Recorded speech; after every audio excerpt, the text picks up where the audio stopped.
बाकी के संगठनों को भी जरा आवाज़ पहुंच जाए, इसी हिसाब से लगाइएगा। भारत माता की जय। स्वदेशी बोलता हूँ, जय जय स्वदेशी हम बोलते ही हैं। जय स्वदेशी, जय स्वदेशी। जब बाजार जाएंगे, जब बाजार जाएंगे, मैं बोलता हूँ चाइनीज वस्तु छोड़कर, सब लोग बोलेंगे बोलो वंदे मातरम। चाइनीज वस्तु छोड़कर, चाइनीज वस्तु छोड़कर, मैं बोलता हूँ स्वरोजगार अपनाएंगे, सब लोग बोलेंगे देश समृद्ध बनाएंगे। स्वरोजगार अपनाएंगे, स्वरोजगार अपनाएंगे। मैं बोलता हूँ गांव शहर की एक पुकार, सब लोग बोलेंगे उद्यमिता और स्वरोजगार। गांव शहर की एक पुकार, गांव शहर की एक पुकार। भारत माता की। अभी सबके हाथ नहीं खड़े हुए, जरा सुस्ती आ रही है अभी, जरा चाय तो बढ़िया पिलाई थी। भारत माता की, भारत माता की। बहुत बहुत धन्यवाद। मंच पर उपस्थित सम्माननीय हमारे आर सुंदरम जी, जो स्वदेशी जागरण मंच के अखिल भारतीय संयोजक हैं, श्रीमान भगवती जी, अखिल भारतीय सह संयोजक, अन्य सह संयोजक मंडल जो सामने उपस्थित है, और विविध क्षेत्रों के यहाँ पर तरंग माध्यम से उपस्थित अध्यक्ष, संगठन मंत्री, महामंत्री अथवा अन्य जो भी कार्यकर्ता यहाँ उपस्थित हैं। यहाँ पुणे में महर्षि कर्वे संस्थान में उपस्थित स्वदेशी की राष्ट्रीय परिषद में उपस्थित बहनों एवं भाइयों,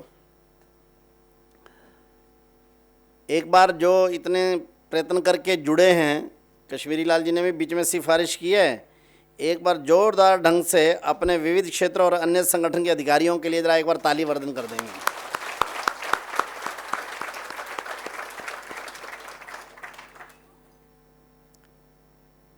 श्रीमान भक्ति जी ने अपने यहाँ के उद्बोधन में हम सब लोगों को प्रोत्साहित किया है, शिवाजी महाराज के हिंदवी स्वराज्य के बारे में स्मरण कराया है, क्योंकि 350वां वर्ष प्रारंभ हो रहा है, और उससे लेकर अब तक का हमारी यात्रा को जोड़ा है। हम सब लोग लगभग 1.5 वर्ष से गत 12 जनवरी को विधिवत रूप से, घोषित रूप से स्वावलंबी भारत अभियान में लगे हुए हैं। ये 20 संगठन इधर के, अन्य संगठन हमारे 13 संगठन, सब लोग मिलकर एक ही स्वप्न को साकार करने में जुटे हैं कि कैसे भारत को पूर्ण रोजगार युक्त कर दिया जाए, और उसके साथ साथ ही भारत को शून्य बीपीएल, गरीबी अमीरी एक चीज़ है, गरीबी रेखा से नीचे, बिलो पॉवर्टी लाइन, ये तो कोई वो स्थिति नहीं होती। इसलिए 0 बीपीएल कैसे हो जाए और एक समृद्ध भारत, सशक्त भारत कैसे बन जाए, इस स्वप्न को लेकर हम सब लोग विविध प्रकार की योजनाएं कर रहे हैं। अन्य संगठन अपने प्रकार से भी कर रहे हैं, कोई स्वदेशी ही कर रहा है और हम स्वावलंबी अभियान की जो घोषित प्रक्रियाएं कर रहे हैं उतना नहीं है। ये सब संगठन अपने अपने तरीके से भी कुछ ना कुछ करते रहते हैं, और इस सारे अभियान की विशेषता ये है, इसको एक संगठित रूप में चलाना, ऑर्गेनाइज रूप से चलाना, और कोई स्वदेशी जागरण मंच उसको क्या नाम है ऑर्गेनाइज करके चलाए, ये इसकी कल्पना नहीं है इस अभियान की ना। सब संगठन अपने अपने तरीके से, उनकी अपनी अपनी प्रकृति है, उनके अपने अपने स्ट्रेंथ एरियाज हैं, अपनी प्रकृति के अनुरूप और अपनी स्ट्रेंथ के अनुरूप वे अपनी अपनी योजनाएं बनाएंगे। हाँ, इतना अवश्य है कि कौन क्या कर रहा है इनको जानकारी रहे, इसलिए एक समन्वय का काम भी किसी एक को बीच में रखा तो ज़रा अच्छा रहेगा, क्योंकि सब लोग एक ही विषय पर लगे हैं, तो उनमें अगर तालमेल होगा तो स्वाभाविक है परिणाम ज़्यादा आएगा। इसलिए स्वदेशी जागरण मंच को ये एक एक्स्ट्रा काम दिया गया कि आपको अपने तरीके से भी करना और इन सब संगठनों के समन्वय का काम भी करना। उनका नेतृत्व नहीं करना है, अपने को समन्वय करना है। तो इसलिए ये काम स्वदेशी जागरण मंच के जिम्मे आया और पिछले 1-1.5 वर्षों में ये ध्यान में आता है, क्योंकि हम सब लोग जिस डीएनए से आए हैं, श्रद्धेय दत्तोपंत ठेंगड़ी जी ने जो हमारे को कार्य पद्धति विकसित करके दी है, व्यापक टीम वर्क, मैनेजमेंट पर लिखी होंगी स्टीव कोवे से लेकर के, और अभी अभी तक के मैनेजमेंट के गुरुओं के नाम तो हमारे सुंदरम जी को मालूम होते हैं, उनकी पुस्तकें। लेकिन मैं निश्चित रूप से गारंटी से कह सकता हूं कि जितने उत्तम ढंग से टीम वर्क पिछले 1-1.5 वर्ष में हुआ है, किसी भी संगठन का अपना अस्तित्व और अपनी योजनाएं वो भी सफल हो रही हैं और सामूहिक योजनाएं भी हो रही हैं। इतना जबरदस्त टीम वर्क ये अभी तक कहीं और किसी बाकी संगठन में हुआ नहीं हो, हमारे यहां तो हुआ है। पिछला जो पूसा दिल्ली के अंदर कार्यक्रम हुआ, उसमें हमने देखा सब संगठन कैसे लगे हुए हैं। छोटा सा परिवार भी होता, जब 4-5-6 लोगों का, वहां भी टीटी होनी शुरू हो जाती है, बढ़त होती रहती है। किंतु ऐसा आश्चर्य हो रहा है, 32-33 संगठन लगे हुए हैं, सब एक दूसरे का सम्मान कर रहे हैं, सब अपने अपने तरीके से भी लगे हैं, सब सामूहिक रूप से भी लगे हैं, और इतनी तेजी से परिणाम आ रहे। पिछले वर्ष जो उद्यमिता प्रोत्साहन सम्मेलन हुए, 3000 से अधिक उद्यमिता प्रोत्साहन सम्मेलन हुए, और इस वर्ष तो रिकॉर्ड टूटेगा। वैसे भी इस बार तो एबीवीपी ने जरा कॉन्ट्रैक्ट लिया हमारे से।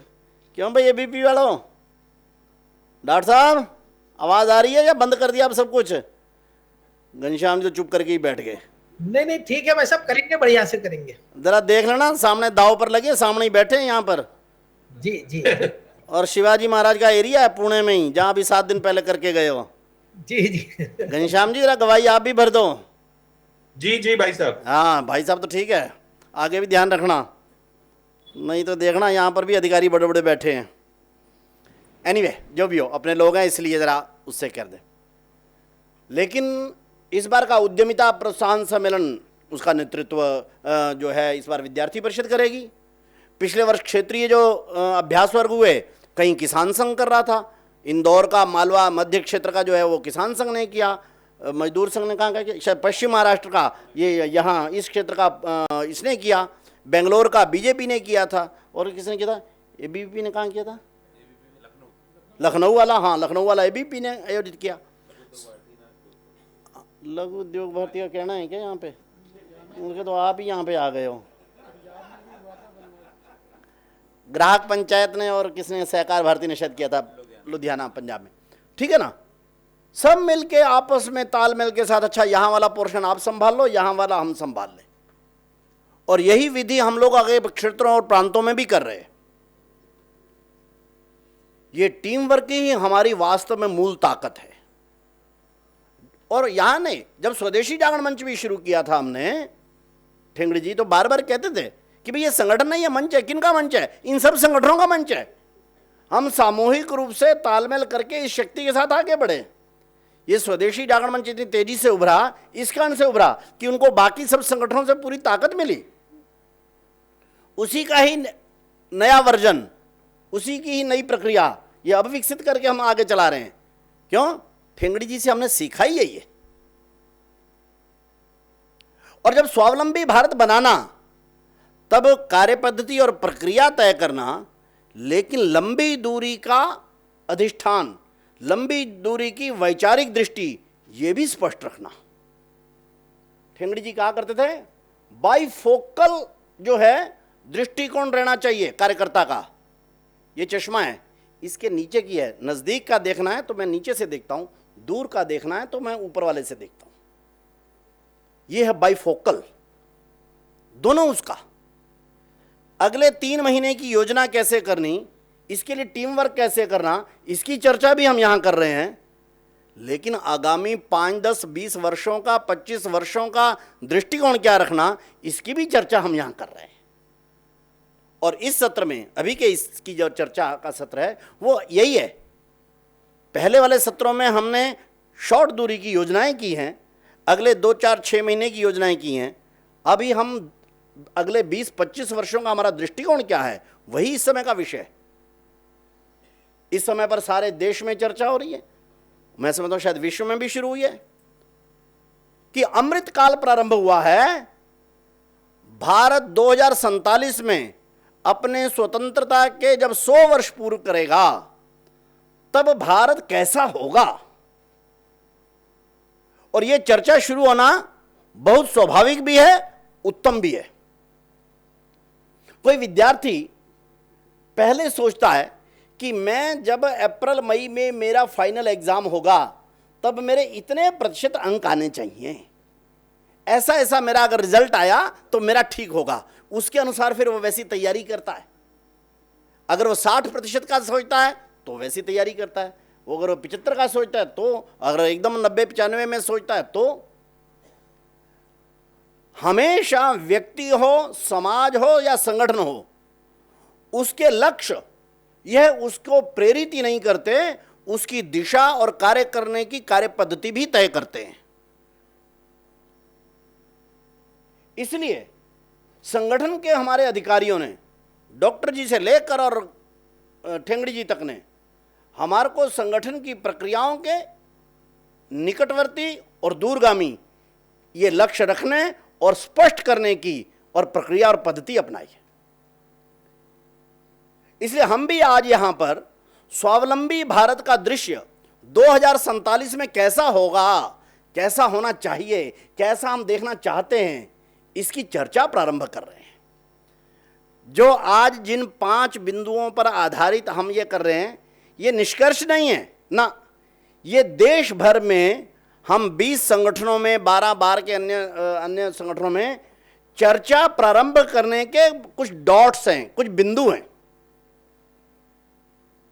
ये निष्कर्ष नहीं है, निष्कर्ष आगे जाके निकालेंगे। हो सकता है आप में से कोई कहेगा और जनता में होने पर आ जाएगा 5 नहीं 6 अथवा 7 अथवा 8 बिंदु होने चाहिए। हो सकता है इनमें से एक आधा भी कम करेंगे तो ज़्यादा अच्छा है, इसमें ये वाले 2 जोड़ेंगे तो ठीक हो जाएगा। तो 2047 में जब हम आएंगे तब स्वावलंबी भारत हम कैसा देखना चाहते हैं, तो 5 बिंदु है, ये उसका आवश्यक है। इस नाते से जब हम चलते हैं तो ध्यान में आएगा कि जो हमने वो रखा, तो पहला उसका है कि हमारी डेमोग्राफी कैसी होनी चाहिए, जनसंख्या कैसी होनी चाहिए। कोई भी देश वो क्या होता है, उस देश के लोग। कोई ऐसी भूमि, कोई ऐसा देश जहां व्यक्ति ना हो, वो देश है क्या? देश नहीं है, वो बंजर भूमि है। साइबेरिया के होंगे पहाड़। जब हम देश कहते हैं तो उसका पहला मंत्र है, पहला विषय है, वहां लोग हैं। लोग जब सामूहिक रूप से वो करते हैं तो वे समाज का निर्माण करते हैं, और ये समाज जब एक सामूहिक इतिहास क्रम में आगे बदलता है, एक भूमि के साथ उसका जुड़ाव हो जाता है, उसके कुछ सांस्कृतिक, कुछ जीवन मूल्य विकसित हो जाते हैं, तब वह देश और राष्ट्र कहलाता है। तो हमारा राष्ट्र, हमारा उसकी जनसंख्या का प्रकार कैसा चाहते हैं हम 2047 में? 1947 में due to colonization of Indian mind, क्योंकि अंग्रेजों ने बहुत बड़ी मात्रा में हमारे दिमाग का कॉलोनाइजेशन किया, इसलिए कैसा विकसित हुआ कि बहुत बड़ी मान्यता ही नहीं हुई। भारत का नैरेटिव सेट हुआ कि भारत की जनसंख्या, बढ़ती जनसंख्या भारत पर बड़ा भारी बोझ है। अगर भारत का विकास करना चाहते हैं तो भारत की जनसंख्या को कम करना चाहिए। एक विचित्र नैरेटिव चला, लंबे समय तक चला, अभी तक भी है। जनसंख्या कम करो। लेकिन पिछले 8-10 वर्षों में जो दुनिया का दृश्य देखा, जिन्होंने जनसंख्या अपनी कम की, आज वे रो रहे हैं। नैरेटिव क्या डेवलप किया था आपने कहा कि जनसंख्या, बढ़ती हुई जनसंख्या जो है आपके विकास की सबसे बड़ी बाधा है। आप खिलाएंगे कहां? 50-60 के दशक में हमारे प्रधानमंत्री और हमारे बाकी सब लोग भी बोल रहे थे कि आप कहां खिलाएंगे, 40 करोड़ आबादी है, हमारे पास अन्न नहीं है, हमारे को PL480 के समझौते करने पड़ रहे हैं, हमारे को दुनिया से मांगना पड़ रहा है। अगर ज्यादा आबादी बढ़ी तो किसको खिलाएंगे, क्या करेंगे? उनके अनुमान कैसे धराशायी हुए हैं 40 करोड़ के बारे में कहते थे कि कहां खिलाएंगे। आज हम 140 करोड़ हैं और हम दुनिया के 120 देशों को चावल और रोटी खिला रहे हैं।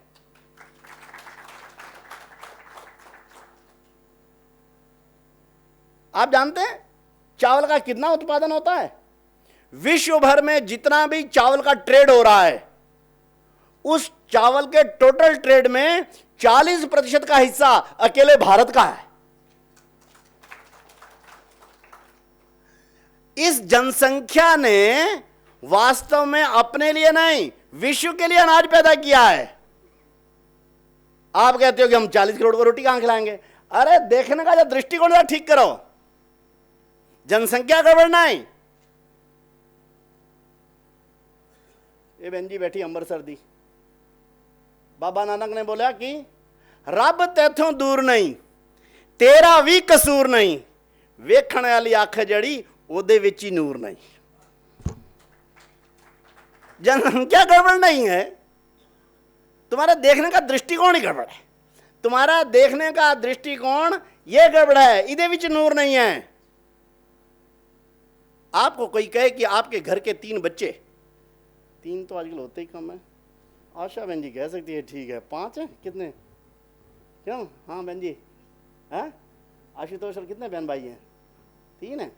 अच्छा चलो फिर भी 3 तो है, कोई तो है 3 कहने वाली, नहीं तो आजकल तो 2 से आगे नहीं चलते, 1 पर आना मामला गड़बड़ है। हाँ,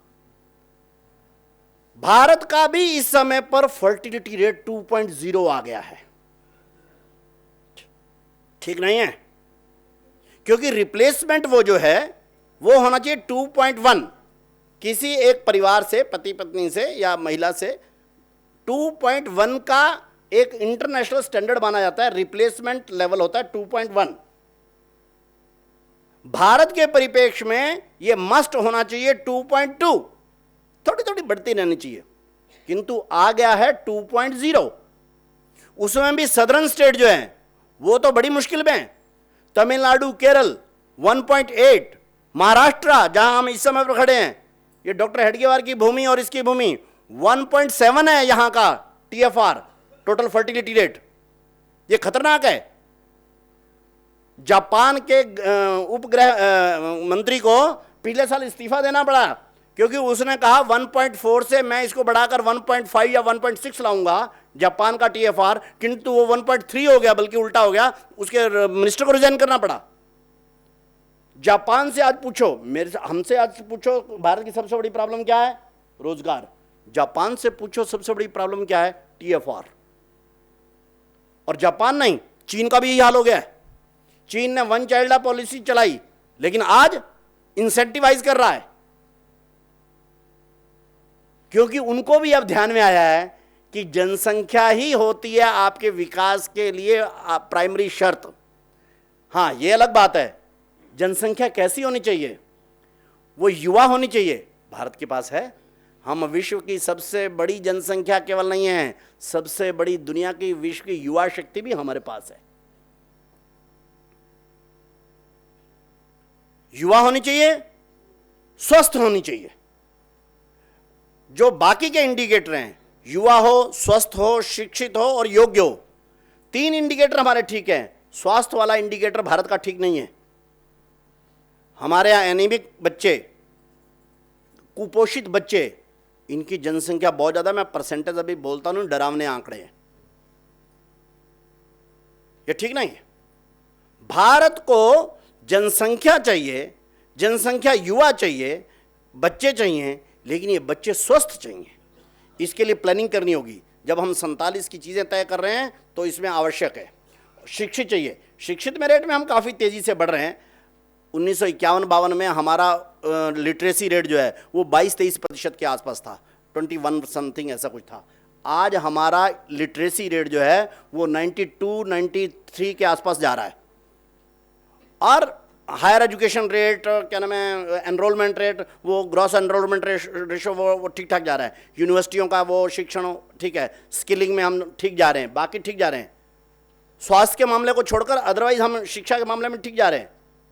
योग्यता का तो कोई कमाल ही नहीं है, कहने की कोई बात ही नहीं। आजकल मैं कई जगह कोट करता हूँ, सुंदरम जी और मैं अभी 7-8 महीने पहले गए थे मोहनदास पाई के मिलने के लिए, बड़ा आईटी का बड़ा नाम है।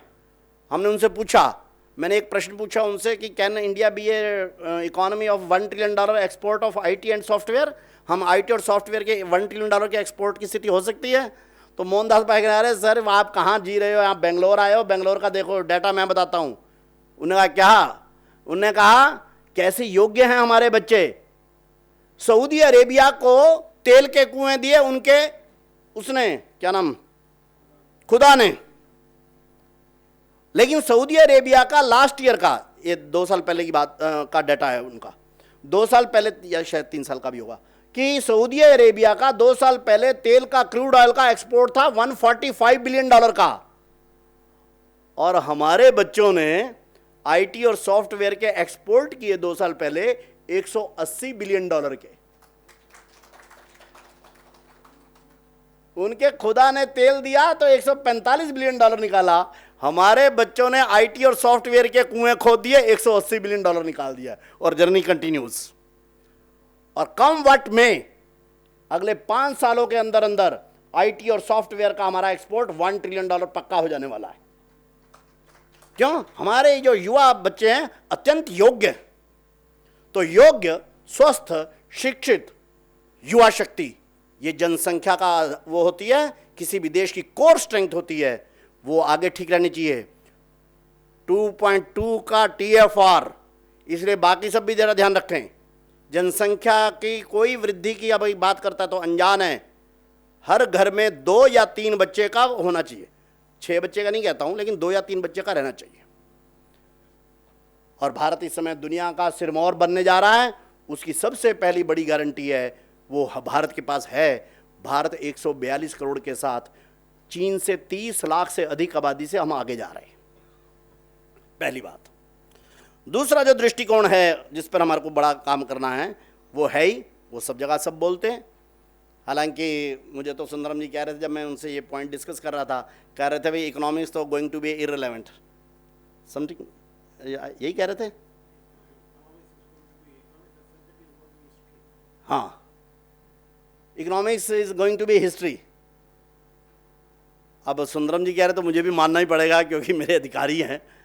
एनीवे, बाद में अश्विनी जी मेरे से नाराज़ हो गए तो फिर क्या करूँगा वो भी देखना है, वो भी अधिकारी मेरे दूसरे हैं, इकोनॉमिक्स के प्रोफेसर हैं।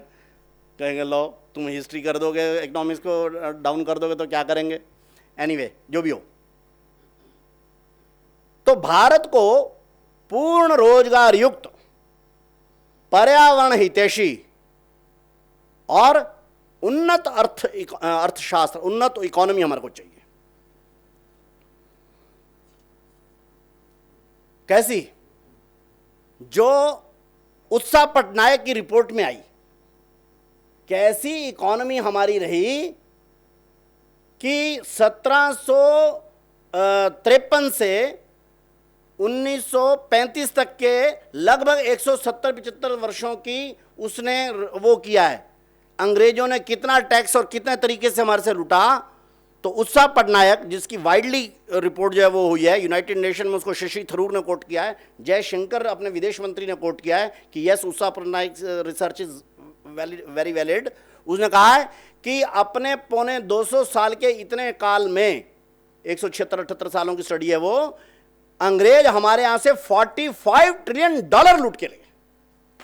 और $45 ट्रिलियन कितना होता है हम जानते हैं कि अमेरिका जो दुनिया की सबसे बड़ी इकोनॉमी है वो $24 ट्रिलियन की है। यानी 2 अमेरिका तो अंग्रेज हमारे देश से इन 250 सालों में लूट के ले गए। इतनी उन्नत अर्थव्यवस्था हमारी रही। लेकिन अब जब दोबारा हम आ रहे हैं, हम अभी 5वीं बड़ी इकोनॉमी में, अगले 3 साल में हम 4थी बड़ी बन जाने वाले, 2 साल में जो जर्मनी का हाल है तब तो 3 साल नहीं हम 2 साल में बनने वाले हैं। और 2031 तक हम लोग जापान को सरपास करने वाले हैं, और 2040 तक हम चाइना, अमेरिका छोड़कर दुनिया की सबसे बड़ी उन्नत अर्थव्यवस्था बनने ही वाले हैं। कम वक्त में कोई नहीं रोक सकता। अभी तो मोदी अपने विचारों की सरकार है, कोई दूसरी भी आया तब भी नहीं रोक सकता, क्योंकि जो जनता का कॉन्शियस लेवल होता है वो गवर्नमेंट की पॉलिसी का डिसीजन मेकर फैक्टर होता है। लोगों को लगता है कि डिसीजन मेकर फैक्टर जो है, मेकिंग फैक्टर जो है वो साउथ ब्लॉक में, नॉर्थ ब्लॉक में या पार्लियामेंट में होता है। नो, सरकारों के डिसीजन मेकिंग का डिसाइडिंग फैक्टर जनता का कॉन्शियसनेस लेवल होता है, जागरूकता का लेवल होता है। भारत की जनता का जागरूकता का लेवल कि हमारे को दुनिया की सबसे बड़ी अर्थव्यवस्था बननी है, वो हम सब डिसाइड करने वाले हैं, हम सब तय करने वाले हैं कि ये जागरूकता का लेवल सर्वोच्च हो ही जाएगा, और ये सर्वोच्च हो जाएगा तो उन्नत अर्थव्यवस्था बनने से कोई नहीं रोक सकता। लेकिन हमने दो राइडर लगाए हैं। उन्नत अर्थव्यवस्था केवल नहीं चाहिए, हमारा अंतिम व्यक्ति लद्दाख की चोटी पर बैठा हुआ हमारा लड़का अथवा नागालैंड की पहाड़ी में कहीं पर बैठे हुए परिवार में हमारी लड़की, वो रोजगार युक्त है कि नहीं है, हमारी अर्थव्यवस्था का मापदंड वो रहने वाला है। उन्नत अर्थव्यवस्था हुई लेकिन हमारा अनएम्प्लॉयमेंट रेट भी हुआ जैसा अभी है, हम 5th लार्जेस्ट इकोनॉमी हो गए हैं, बट हम अनएम्प्लॉयमेंट से भी जूझ रहे हैं। नो, इसलिए स्वावलंबी अभियान शुरू किया। उन्नत अर्थव्यवस्था, लेकिन आवश्यक है पूर्ण रोजगार युक्त अर्थव्यवस्था चाहिए। और फिर कहा पर्यावरण हितैषी चाहिए। यूरोप ने, अमेरिका ने जब औद्योगिक क्रांति की, संपूर्ण दक्षिण अफ्रीका काट डाला, घने जंगल, 200-200 साल के पेड़ काट डाले उन्होंने। यूरोप और अमेरिका से लेकर अफ्रीका तक का, चीन से लेकर यूरोप और अमेरिका ने अपनी अर्थव्यवस्था को करने के लिए संपूर्ण जंगल काट डाले, समुद्र खोद डाले, क्या नाम, पहाड़ काट डाले। अब तो स्पेस में भी जाके गंद फैलाते हैं। हमारे यहां ऐसा नहीं है ना। इस विकास की कल्पना भारतीय चिंतन में है ही नहीं। इसलिए जब हम कहते हैं उन्नत अर्थव्यवस्था, तब हम साथ साथ राइडर दो अवश्य लगाते हैं। पूर्ण रोजगार युक्त होनी चाहिए और वो पर्यावरण हितैषी होनी चाहिए। इसलिए जब हमने यूनाइटेड नेशन में 2070 तक जीरो एमिशन की वो की, तो हमारे को हुआ कि 2070 तक का हमारी सरकार ने क्यों वो किया है। हम तो 2047 में ही जीरो एमिशन पर लाना चाहते हैं। निश्चय करो, हो जाएगा। तो ऐसी अर्थव्यवस्था उन्नत जो पर्यावरण हितैषी और रोजगार युक्त होगी, वो हम चाहते हैं। उसकी डिटेल्स क्या होंगी वो एकदम आज नहीं कह सकते, वो परिस्थितियों पर निर्भर करती है। कब रूस यूक्रेन वार हो जाएगा, कब क्रूड ऑयल का दाम कैसा हो जाएगा, इसलिए आगे आगे तय करना पड़ेगा। कोई ब्लूप्रिंट उसके लिए नहीं तय किया जा सकता, उसकी मोटी डायरेक्शन तय की जा सकती है, वो हमने तय की है। तीसरा बड़ा वो विषय क्या है, अजेय भारत, सर्वोच्च उच्च स्तर का सुरक्षा तंत्र भारत को चाहिए। इस विषय में उपेक्षा हुई 1947 के बाद भी। पहली और दूसरी शताब्दी में जिस समय पर बौद्ध मत फैला, उसके कारण से क्या हुआ, अहिंसा। अब ठीक है कि नहीं है वो तो शायद मेरे ख्याल भगवती जी ठीक से बताएंगे या और कोई बताएगा ठीक से, कि अशोक ने कलिंग के वार के बाद, कलिंग की वार की हिंसा देखने बाद कहते कि वो छोड़ दिया और अपने आप को बौद्ध मत का अनुयायी बना दिया। दिस इज फैक्चुअल करेक्ट और नॉट, हिस्टोरियंस आर मतलब ऑन द लॉगर हेड्स अलग अलग हैं, लेकिन एक बड़ा नैरेटिव चलता है कि हाँ अशोक ने उसके बाद बौद्ध मत अपनाया, क्योंकि उसका टाइमिंग वही है, पहली दूसरी तीसरी शताब्दी के आसपास है। उस समय पर भारत में बौद्ध मत फैला, अहिंसा के उसके कारण था, और उसके कारण से हमारे राजाओं ने सुरक्षा तंत्र वीक कर लिया अपना। और इसीलिए 712 में जिस समय मोहम्मद बिन कासिम ने आक्रमण किया, अजीब हो गया। अरे लुच्चे लफंगे आ गए कहीं से छोटे मोटे तलवारें तलवारें उठा के, लेकिन भारत रोक ही नहीं सका कि 400 साढ़े 400 सालों में दुनिया का सबसे बड़ा देश, 1192 में पृथ्वीराज चौहान जब तरावड़ी की अंतिम लड़ाई में हारे, कैसा हमने किया।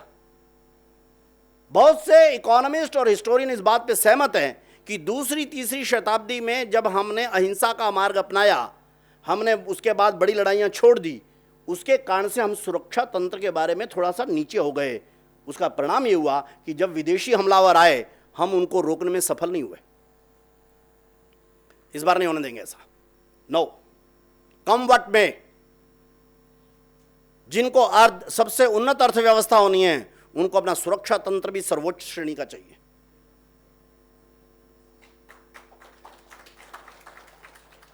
अभी तो ठीक ठाक हो गया है, क्योंकि जरा दमदार लोग क्या नाम है इस समय शासन पर हैं, लेकिन पहले उपेक्षा हुई है। अमेरिका में इस समय 6 फोर्सेस हैं, नेवी, ग्राउंड, क्या होते, थल सेना और वायुसेना। उसके साथ उनके पास रॉकेट आर्मी है, उनके पास वो है स्पेस आर्मी है, नॉन ट्रेडिशनल आर्मी है।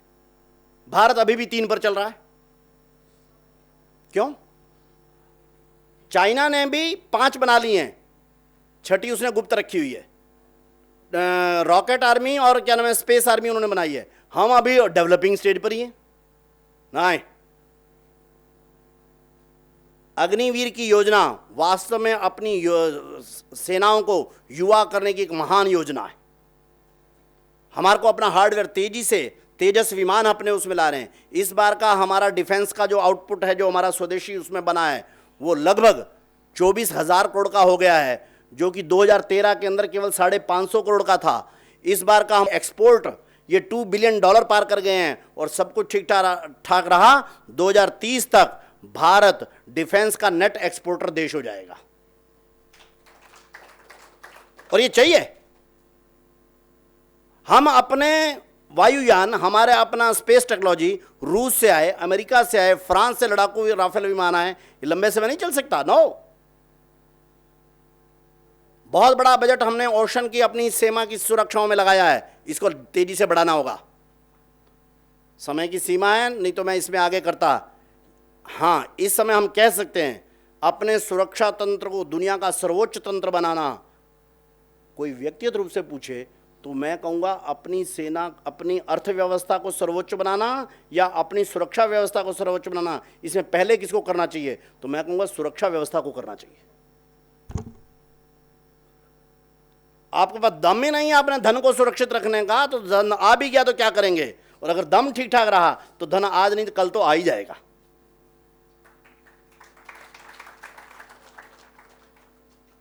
इसलिए डिफेंस के मामले में संपूर्ण भारत को इसके लिए तैयारी करनी होगी कि दुनिया का सबसे सर्वोच्च सुरक्षा सेटअप ये हमारा चाहिए।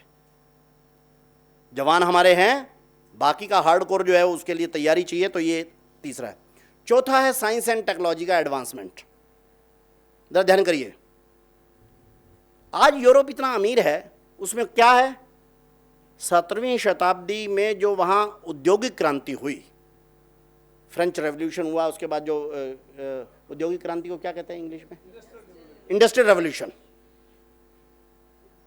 यूरोप आज इतना अमीर है, अपने इंडस्ट्रियल रेवोल्यूशन 1 और दुनिया भर से लूट जो मचाई उन्होंने वो। इंग्लैंड, अमेरिका और बाकी यूरोप, इनके 2 कारण हैं। दुनिया भर से इन्होंने लूट के खींचा, और दूसरा उन्होंने साइंस एंड टेक्नोलॉजी में बहुत तेजी से उन्नति की। आप पिछले उसमें देखिए अमेरिका का हाल। अमेरिका की टोटल जीडीपी का 34% उसके आईपीआर में ऐसे आ रहा है। धनपत राम जी, हेलो, आईपीआर वाले चले गए, अमेरिका गए हैं क्या? कहाँ गए धनपत राम जी? पता नहीं। एनीवे, अमेरिका की जो इनकम है उसमें 34% उनका आईपीआर से आ रहा है, इंटेलेक्चुअल प्रॉपर्टी राइट से। क्यों? वो इतना R&D पर खर्च करते हैं। साइंस एंड टेक्नोलॉजी इनकी इतनी हाई डेवलप्ड है, इसलिए बड़े बड़े ब्रांड, बड़े बड़े वो कहाँ से आ रही हैं? यूएस से आ रही हैं। एप्पल की टेक्नोलॉजी आई कहाँ से? अमेरिका से। फेसबुक आया कहाँ से? अमेरिका। व्हाट्सएप कहाँ से? अमेरिका। इधर आया तो यूरोप में आएगा तो जर्मनी आएगा, कुछ मात्रा में इंग्लैंड आएगा। तो साइंस एंड टेक्नोलॉजी ये दुनिया में निर्णायक तत्व होती है। जो अभी 4.0 अभी आईटी क्रांति मानी जा रही है, ये कहाँ से आई? ये यूरोप और अमेरिका से। इलेक्ट्रिसिटी कहाँ से आई? यूरोप अमेरिका से। रेल कहाँ से आई? यूरोप अमेरिका से। औद्योगिक क्रांति कहाँ से? यूरोप अमेरिका से। क्यों भाई? अरे सबसे बड़ा करने वाले, अनुसंधान करने वाले हमने ध्यान नहीं किया। कल यहाँ कार्यक्रम था, उस कार्यक्रम के बाद जब खड़े थे तो मैंने कुछ ऐसा विषय रखा, तो एक सज्जन मेरे पास आए, कहना आई एम द मैन। मैंने क्या? मेरे पास 350 की स्ट्रेंथ है वर्कर्स की। मैं कहा देन मैंने 90 वर्कर जो है R&D पर लगाए हुए हैं। मेरी कंपनी का हर चौथा व्यक्ति जो है मार्केट और उसके रिसर्च वर्क पर लगा रहता है। मैं कैसे? ये तो भारत के व्यापारी और इंडस्ट्री के लोग नहीं करते। कहते यही प्रॉब्लम है, मैं 14 साल अमेरिका में लगा के, मुझे मालूम है रिसर्च और डेवलपमेंट का क्या वो होता है, इसलिए मैं यहाँ पर आकर ये कर रहा हूँ। भारत को साइंस एंड टेक्नोलॉजी में दुनिया का अग्रणी बनना इसलिए भी आवश्यक है, उसके बिना अर्थ नहीं आता, उसके बिना जो संपूर्ण दुनिया को आप देने की लायक स्थिति में नहीं रहते। जापान अगर फोर्थ सबसे बड़ी वो है इकोनॉमी, जापान का जर्मनी का साइज क्या है, लेकिन जर्मनी का मेडिकल से लेकर और क्या नाम है सॉफ्टवेयर में सबसे बड़ा R&D होता है। आपके सिटी स्कैन की लेके और जितने भी मेडिकल्स का नई एडवांसमेंट मशीन आएगी सब जर्मनी। इसलिए भारत का फोर्थ पिलर है 2047 का, दुनिया की साइंस एंड टेक्नोलॉजी में हम सबसे आगे चाहिए ही चाहिए। पांचवा और अंतिम है, अंतिम यानी जो यहां अभी सोचे, वो है वैश्विक दृष्टिकोण और जीवन मूल्य। 4 के बारे में हो सकता है विश्व में के जो इकोनॉमिस्ट हैं, विश्व के जो स्ट्रेटजिस्ट हैं, नेशनलिस्ट हैं, वट एवर द पावर क्या नाम है हाउसेज हैं, वो सोच सकते हैं, सोचते होंगे, लेकिन ये 5वें के बारे में नहीं सोचते। 5वें के बारे में कौन सोचता है? चाणक्य सोचता है। 5वें के बारे में कौन सोचता है? कोई पंडित दीनदयाल उपाध्याय सोचता है। 5वें के बारे में कौन सोचता है? कोई दत्तोपंत ठेंगड़ी सोचता है, या दत्तोपंत ठेंगड़ी के शिष्य सोचते हैं।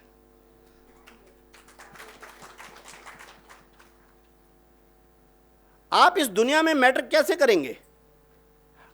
आप इस विश्व को क्या देने वाले हैं, यह निर्णायक तत्व चाहिए। हमारे जीवन मूल्य कैसे हैं? हमारे को अपने परिवार को, अपने समाज को, अपने सुख की कल्पना को, अपने देश को, इस विश्व को देखने का दृष्टिकोण कैसा है? ये ऐसी चीज है जो केवल और केवल 140 करोड़ हम हिंदुओं के पास ही है, हमारे के पास है। हमने कहा वसुधैव कुटुंबकम, ये विश्व एक कुटुंब है। ठेंगड़ी जी इसको कहा करते थे। पश्चिम का दृष्टिकोण कहता है विश्व एक बाजार है, भारत कहता है विश्व एक परिवार है। यह दृष्टिकोण केवल हमारे पास है। अगर यह दृष्टिकोण रहता है तो विश्व में युद्ध से बच सकते हैं। रूस यूक्रेन क्यों लड़ रहे हैं? सारा यूरोप एक तरफ और रूस एक तरफ लगे क्यों लड़ रहे हैं? क्योंकि दोनों में खींचो। बाजार का क्या नियम है? दुकानदार के पास ग्राहक जाता है, कितने सस्ते में मैं ले सकता हूं, और दुकानदार क्या सोचता है, कितना अधिक मैं इससे खींच सकता हूं। यह बाजार का नियम है। परिवार का क्या होता है? परिवार में मां सोचती है कि अगर 4 रोटी बनी है, बेटा है, तो ऐसे 4 में से 3 ये खा ले और 1 से मैं खा लूंगी, चल जाएगा।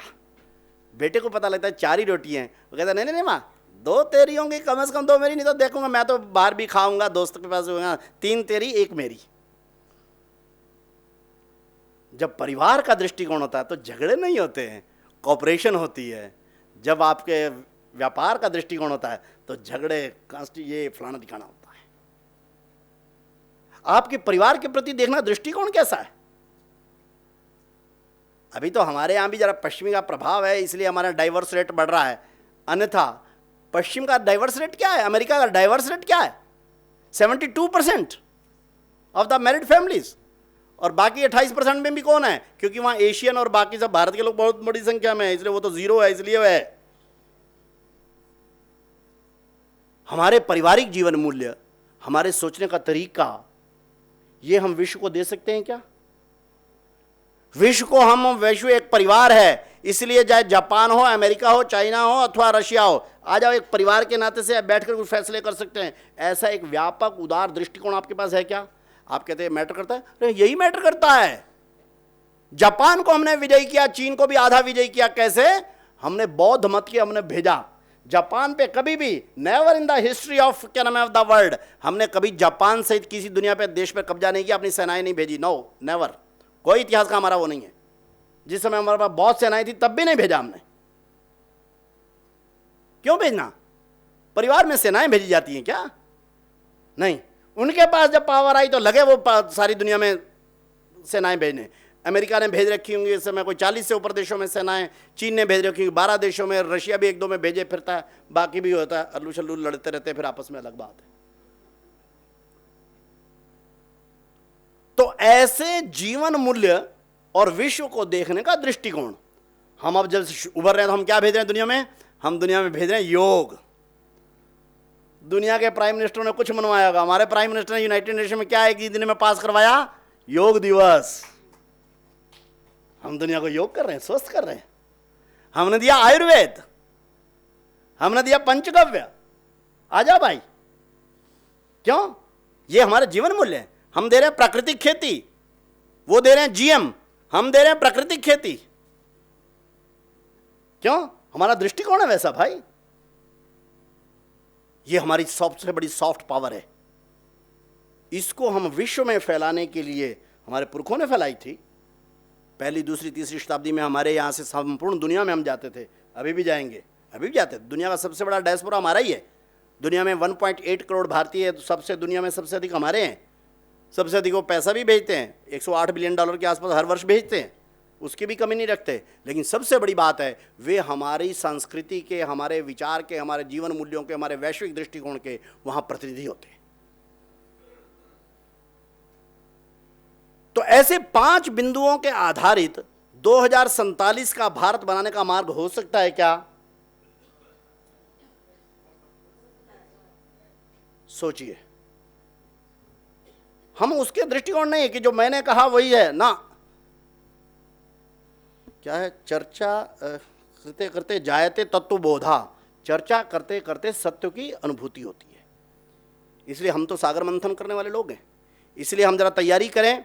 इन विषयों को आधार बनाकर, ये कुछ सूत्र हैं, प्रारंभिक दिशा है, इसके आधार पर देश भर में हम चर्चा प्रारंभ करेंगे और 1.5-2 साल में हम एक मार्ग तय करेंगे कि हाँ, यही है परम वही भवनने का मार्ग, यही है जिसको हम प्रार्थना में बोलते हैं त्वदीयाय कार्याय बद्धा कटियम। इसी को लिए लेकर हम आगे चलें। संपूर्ण विश्व ये भारत की प्रतीक्षा कर रहा है। इसलिए भारत पर एक नैतिक और दैवीय ये कर्तव्य है, आवश्यकता है कि हम संपूर्ण विश्व का मार्गदर्शन करें। संपूर्ण विश्व उसके लिए तैयारी कर रहा है। हम सब लोग मिलकर इस भारत को उस परंपरा पर, उस स्थिति पर पहुंचाने की तैयारी करें। इस समय इतना पर्याप्त। जय स्वदेशी, जय भारत।